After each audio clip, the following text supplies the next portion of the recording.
the constitutional authority and duty vested on our national security institutions to protect our country against internal and external threats to sovereignty, to lives of our people, our rights, freedoms, property, peace, stability, and prosperity, as well as our collective national interest. Consequently, I call on the National Police Service to use its mandate responsibly, professionally, and effectively in full compliance with the Constitution, with a view to promoting the national objectives of Article 238, 239, and 244 of our Constitution. All breaches and violations by police officers must be handled expeditiously through due process, with a view to giving Kenyans a police service that upholds the highest standards of integrity. As citizens of this great nation, we all have a duty to balance our rights and responsibilities at all times, so that the legitimate exercise of our rights and freedoms undermine our broader aspirations to remain a civilized, democratic, and peaceful country governed under the rule of law and institutions of governance for the benefit of all of us. Over the last 1 month, the livelihoods and property of many innocent people have also been destroyed, plunging them into destitution and jeopardizing the welfare of their dependents. The government of Kenya will equally take measures to support these Kenyans on the path to recovery of their businesses. I direct the relevant ministries to obtain, verify, and provide accurate data to facilitate appropriate government action within the next 30 days. I want to give the people of Kenya an assurance that our government listens to them, and that for the last 1 month, I have led the government in engaging and listening to citizens from all walks of life as they express themselves in different forums and on various platforms. What has emerged as the foremost national concern requiring urgent and decisive action is the vexing matter of corruption and the non-negotiable desire for accountable leadership and integrity in governance. I have this to say to Kenyans.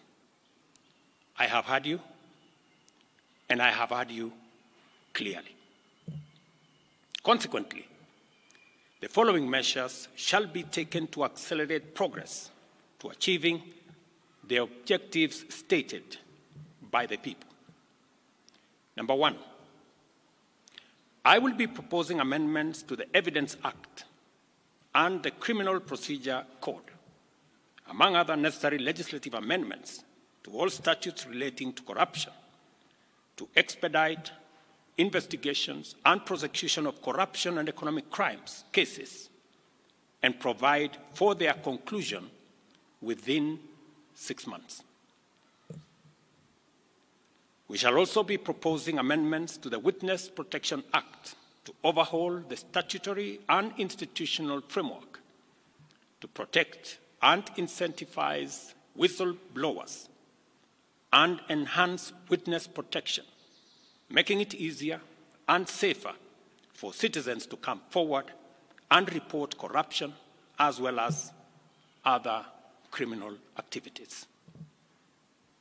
Number three, within 90 days, we shall propose amendments to the Public Finance Management Act and Public Procurement and Disposal Acts to overhaul the institutional and operational framework of public procurement, which has been identified as the epicenter of corruption, conflict of interest, and abuses of office in the public sector, with a view to deploying digital infrastructure within the next 6 months. The aim of this measure is to provide an open and transparent public procurement platform which gives open, real-time, and end-to-end public visibility of public procurement from advertisement to award of contract and to whom it is awarded and what amount the people of Kenya will pay. Number 4,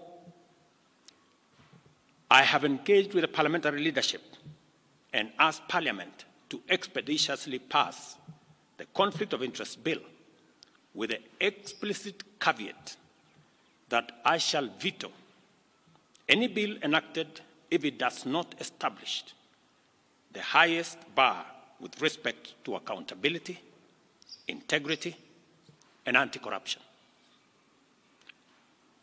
I will make full use of the power given to me under Article 115 of the Constitution to make sure that the bill meets the appropriate standards set out in the original bill.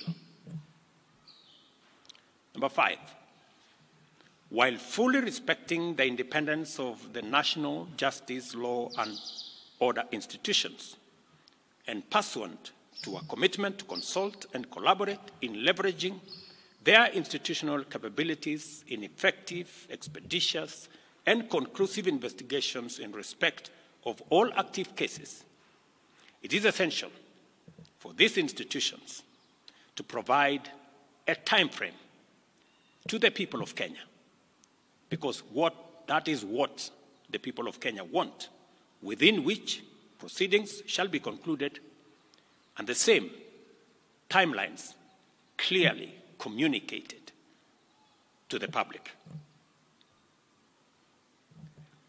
Number 6,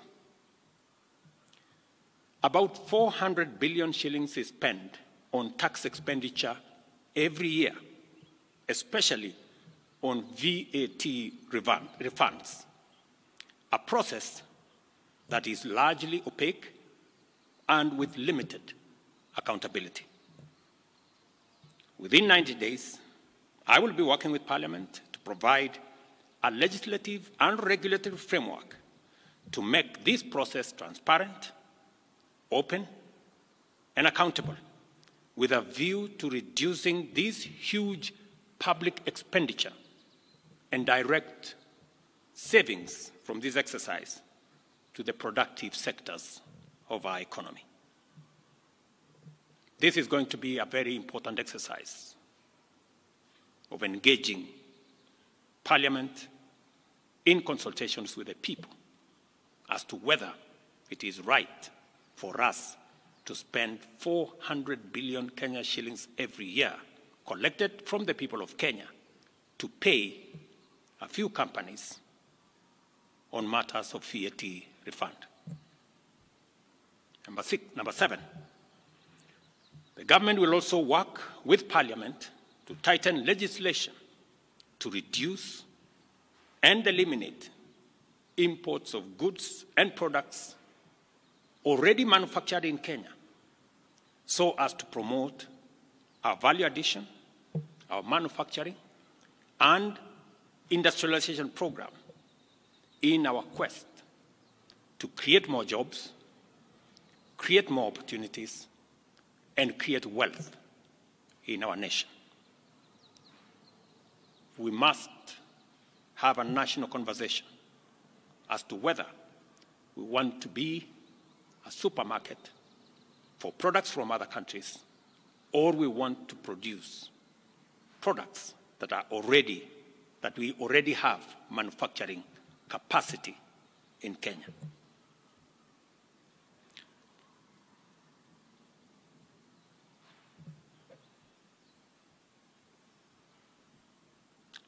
In my last address to the nation, I undertook to consult a broad spectrum of stakeholders from all sectors, levels, and regions in order to constitute a broad-based government.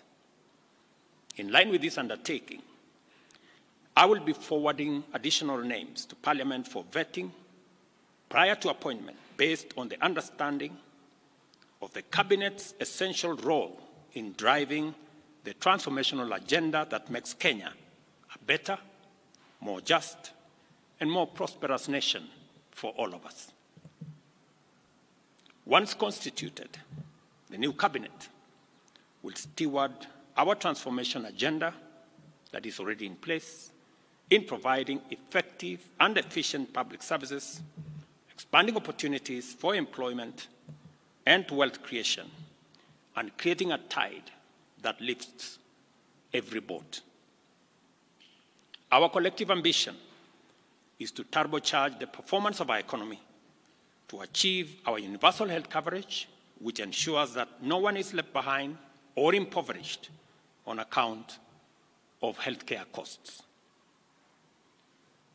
Also offer an equitably funded education system which looks out for learners from vulnerable backgrounds and ensure that Kenyans from all walks of life live in safe and dignified housing through our affordable housing program. Additionally, our transformation agenda commits to provide reliable clean water, last-mile connectivity of electricity, and to secure more business opportunities for enterprises and employment opportunities for our young people, both here at home and abroad. Our explicit aim is to transform Kenya into a middle-income society, and it is essential for us to urgently mobilize adequate resources to fund these necessary programs and projects. Consequently, after extensive consultations, I have nominated the following persons for consideration and approval by the National Assembly for appointment as Cabinet Secretaries.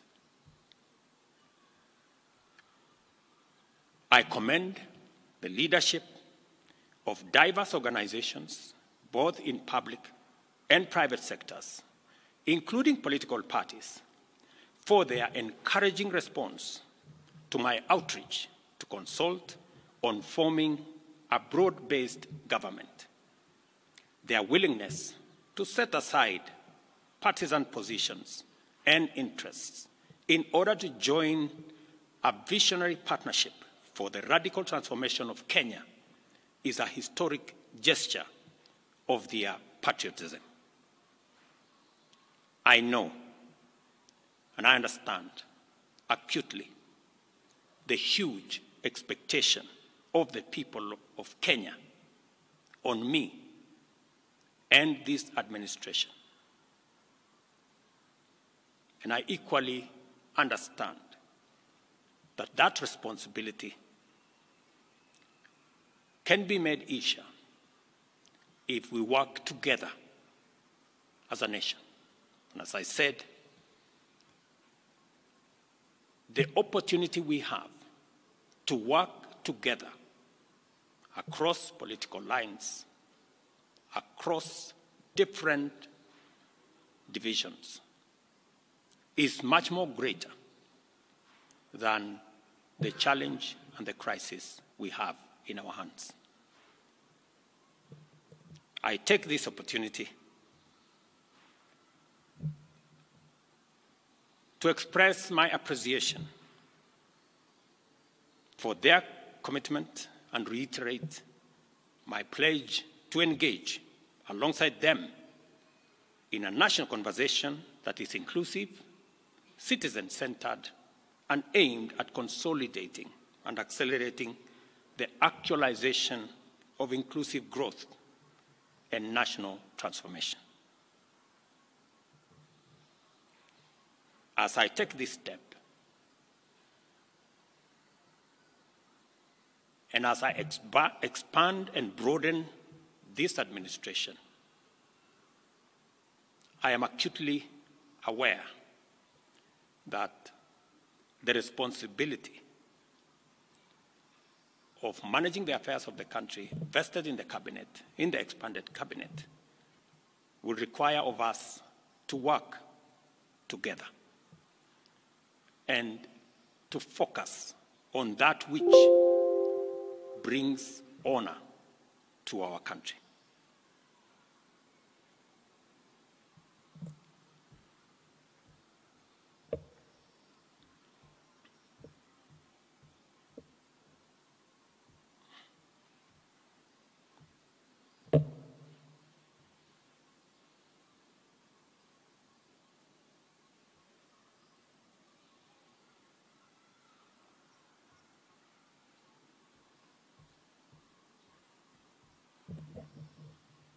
I will shortly give you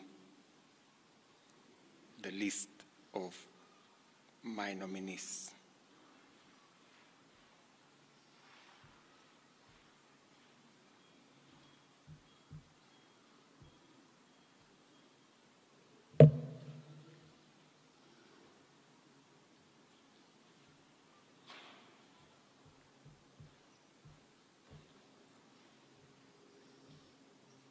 Just hold your horses.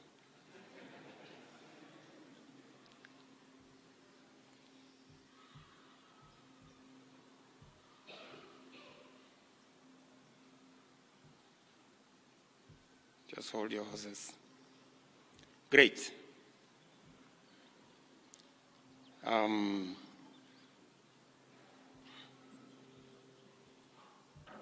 Oops. That's the old list again.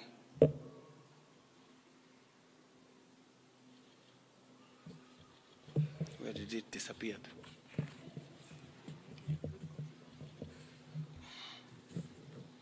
I think this is the problem of making it very confidential and not allowing many people to have a look at it. As you're all aware, the list I sent to the National Assembly, I have since amended so that Roslinda Soipan Tuya now goes to the Ministry of Defense. The Honorable Aden Bare Duale moves to Environment, Climate Change, and Forestry.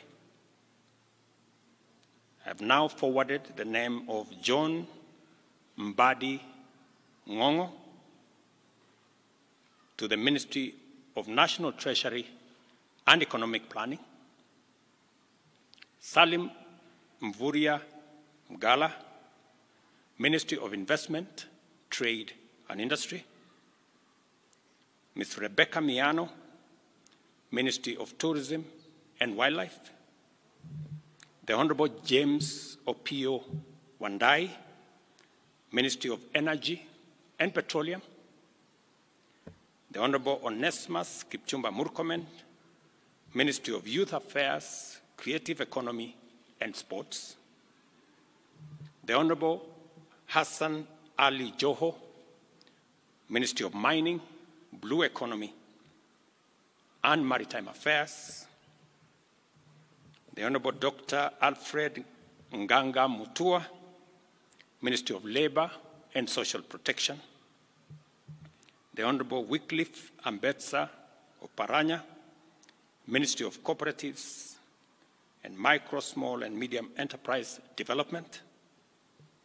The Honorable Justin Bidan Njoka Muturi, Ministry of Public Service and Human Capital Development. Madam Stella Soy Langat, Ministry of Gender, Culture, Arts and Heritage. I am still working on the other pending nominees, and I will be announcing them shortly. Thank you very much. God bless you. God bless our great nation, Kenya. Asanteni sana.